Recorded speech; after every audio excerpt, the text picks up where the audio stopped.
Fala Fogão, tá começando a primeira edição do Radar Alvinegro aqui no canal, nessa sexta-feira, 4 de julho.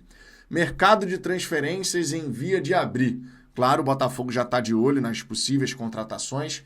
E nesse vídeo daqui eu quero conversar com vocês sobre as carências que a gente ainda possui no nosso elenco, especialmente imaginando saídas que estão para acontecer, outras que já aconteceram, de modo que o Botafogo possa encarar essa segunda metade de 2025 com muita qualidade e mais alternativas. Vamos trocar uma ideia sobre isso, só que, claro, depois da vinheta.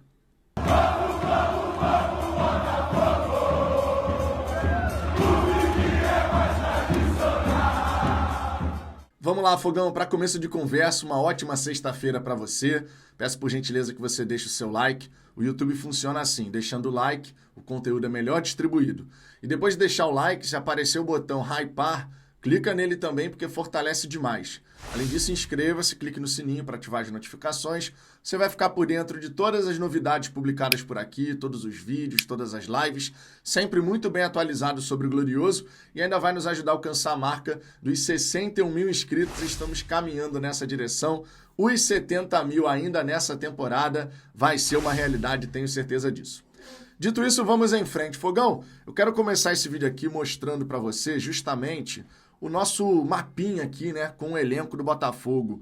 Como que está o time do Botafogo hoje, considerando as saídas que já aconteceram, né? O Igor Jesus no Nottingham Forest, o Jair seguindo a mesma direção, o mesmo caminho. Por hora é só, né? A gente sabe que o Juan Cruz, Elias Manuel não devem permanecer, o Segovinha está voltando de empréstimo, mas também não deve ser aproveitado. Então, como que ficaria o time do Botafogo para a sequência? Bom, primeira mudança que dá para imaginar com a chegada do novo treinador, que a gente ainda não sabe quem vai ser, espero que segunda-feira, na data de reapresentação, já tenhamos esse profissional ali, né, trabalhando, porque a gente precisa se preparar para a sequência da temporada. Dia 12 tem clássico contra o Vasco lá em Brasília. Mas a gente deve ter uma mudança de desenho tático, né? Com o Arthur Jorge a gente se habituou a ver o time jogar num 4-4-2, com variações ali durante a partida, claro. Mas eu imagino que a gente vai passar a utilizar um 4-2-3-1. É um sistema bem batido no futebol atual, mas dá pra gente projetar algo assim. E o time do Botafogo, portanto, seria o seguinte, no meu entendimento, claro, né? Vamos ver o que o novo treinador vai pensar. John, Vitinho, Caio Pantaleão, Barbosa, Alex Telles. Essa linha de zaga, no meu entendimento, vai oferecer muita qualidade para o Botafogo, tá? A entrada do Caio Pantaleão no último jogo mostrou que realmente pode ser bastante útil, com muito vigor físico, muita intensidade, bom posicionamento, disputando todas as bolas. Gostei da participação do Caio Pantaleão na ocasião. No meio de campo, Gregory e Marlon, né, a dupla de volantes ali, pelo menos o Gregory a priori fica, a menos, claro, que o Al Rayyan coloque aí o dinheiro na mesa, pague a multa e aí não tem o que fazer. Se o jogador quiser ir embora, ele vai sair. Mas não tem isso por hora e a gente tem que trabalhar com o que a gente tem no momento. Na direita, o Arthur, na esquerda, o Montoro. Sim, eu colocaria o Montoro. Por dentro, o Savarino. E lá no ataque, o centroavante mesmo, né? O Arthur Cabral. Esse provavelmente vai ser o 11 inicial do Botafogo. Perceba que a gente não tem a tal força e velocidade pelos lados do campo. O Arthur até tem alguma velocidade, mas pelo fato de ser um jogador mais baixinho, acaba perdendo algumas disputas. Quando a questão entra no ponto físico, o Arthur acaba não levando a melhor, e a mesma coisa vai valer para o Montoro. Não é um jogador de disputa física. Qual que seria o time B do Botafogo no atual momento? Eu mantive aqui o John no gol, né? Porque a gente sabe que o goleiro praticamente não muda, mas poderia ser o Léo Link. E você teria o Matheus Ponte, Caio Pantaleão ainda, né? Porque você não tem o reserva. O Botafogo, segundo o André Hernan, tá querendo contratar o Dantas, zagueiro de 20 anos de idade do Novo Horizontino. Pela esquerda, o David Ricardo. Ali na lateral esquerda, o Cuiabano, no lugar do Alex Telles, né? O Marçal, a gente sabe, é a terceira alternativa. Alain e Danilo Barbosa, ou então o Nilton aí no meio dessa parada, né? Aí dependeria de escolha mesmo. Na direita, o Matheus Martins, força e velocidade, e eu tô colocando o Matheus Martins pela direita porque o último jogo dele contra o Fluminense foi muito bom. O Matheus Martins jogou por ali, mandou muito bem naquela ocasião. É uma pena que ele tenha se machucado desde então e não jogou mais, né, com a camisa do Botafogo. Foi uma lesão complicada, lesão muscular realmente de um nível um pouco mais acima. Na esquerda, o Santiago Rodrigues. Por dentro, o Correia. Por que por dentro? Porque o Correia contra o Palmeiras, quando ele entra na equipe, ele começa a ver o jogo aqui ó, de frente, ele começa a encontrar passes muito bons. E não só isso, né? Encontrando passes e indo na direção dos companheiros para executar a tabela. Teve até uma jogada muito perigosa que o Botafogo quase conseguiu fazer o gol, justamente assim, um pouquinho aqui mais pelo lado esquerdo, né? Lado esquerdo aqui da meia-lua, ele fez a projeção, né? Fazendo o passe antes, fez o passe, fez a projeção, entrou na grande área, cruzou para o meio da grande área, mas acabou não acontecendo nada. No ataque, Mastriani, sim, é a alternativa ao Arthur Cabral nesse momento. Mas existe uma outra alternativa, uma outra opção, que seria uma... sei lá, não é um time C, né? Porque a gente não tá falando aqui de mudar todo mundo, mas seria isso daqui, ó. Você pode ter a entrada do Nathan Fernandes na equipe, o Mastriani vai pro banco, o Nathan Fernandes entrando pelo lado esquerdo, o Santiago Rodrigues sendo centralizado e aí o Correia fazendo a função do 9, porque sim, ele pode fazer essa função, não é segredo para ninguém. Por hora, é isso que a gente tem, mas a lacuna no ataque, especialmente nas pontas, no meu ponto de vista, está bem evidente.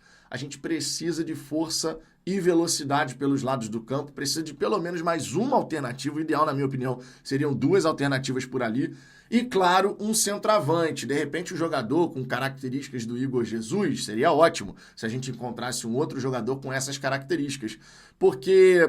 a entrada do Mastriani, por exemplo, na equipe não tem acrescentado absolutamente nada. O Correia pode fazer essa função? Pode, mas ele demonstrou essa capacidade de encontrar os seus companheiros vindo de trás. Eu acredito que é uma capacidade que a gente pode explorar bastante. Agora, vamos ver, claro, como é que o próximo treinador vai pensar o elenco do Botafogo. Fato é, nós temos do dia 10 de julho ao dia 2 de setembro para poder reforçar o elenco do Botafogo, para poder acrescentar qualidade. Nos outros setores, nas outras posições, eu acredito que a gente está bem servido. A chegada do Dantas ali para a reposição do Jair vai ser uma boa, é um jovem por outro jovem. Você tem o Bastos que está buscando se recuperar, infelizmente ele deve perder toda a temporada, né? São 3 meses aí para poder voltar a jogar, ficar disponível. Bom, pelo menos 3 meses a priori, né? Porque a gente está na expectativa do Bastos há muito tempo. Mas eu acredito que a gente está bem servido nas outras posições. Agora, quando se fala, claro, de setor ofensivo, nós temos jogadores que ainda não aconteceram. O Nathan Fernandes ainda não aconteceu, o Santi Rodrigues ainda não aconteceu, o Montoro deu um indício muito positivo e a gente acredita que ele vai desenvolver bastante nesse segundo semestre. O Matheus Martins, eu acredito que é uma boa alternativa, mas são jogadores, e aí eu tô falando aqui desses 3, né, Matheus Martins, Santi e Nathan, que ainda tem um ponto de interrogação. O Matheus Martins ainda tem um ponto de interrogação.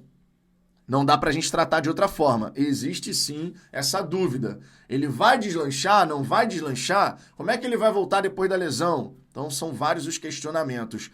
E a gente precisa de um jogador, pelo menos 1 ou 2, o ideal seriam 2, claro, que decida, cara. O time do Botafogo precisa de um jogador que decida. Que na hora do vamos ver, é aquele jogador que vai chamar a responsabilidade e vai fazer acontecer. Nesse momento, no nosso elenco, a gente está com carência disso também. A liderança do John Textor nesse segundo semestre, ela vai ser preponderante para o Botafogo poder realmente pensar em taças, pensar em títulos. Porque eu venho falando aqui, até o presente momento, o Botafogo não fez por onde, tá? Para ganhar títulos em 2025. A verdade é essa. Só que o segundo semestre é uma página em branco e a gente pode, claro, buscar fazer tudo aquilo que a gente ainda não fez.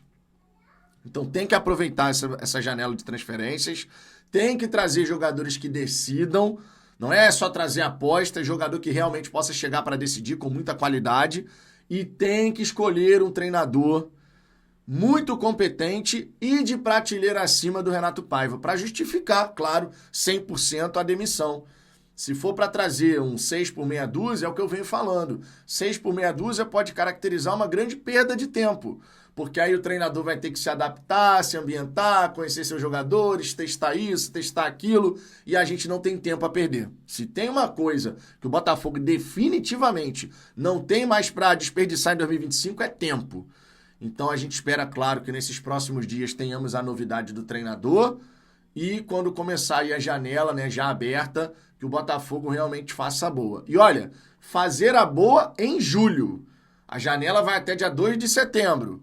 Mas conforme eu disse, se tem algo que não dá mais para desperdiçar, é tempo. Então, quanto antes a gente fizer as contratações, antes esses jogadores vão se ambientar e antes vão estar 100% preparados para nos ajudar, seja na Copa do Brasil, seja na Copa Libertadores. Que assim seja, né, Fogão?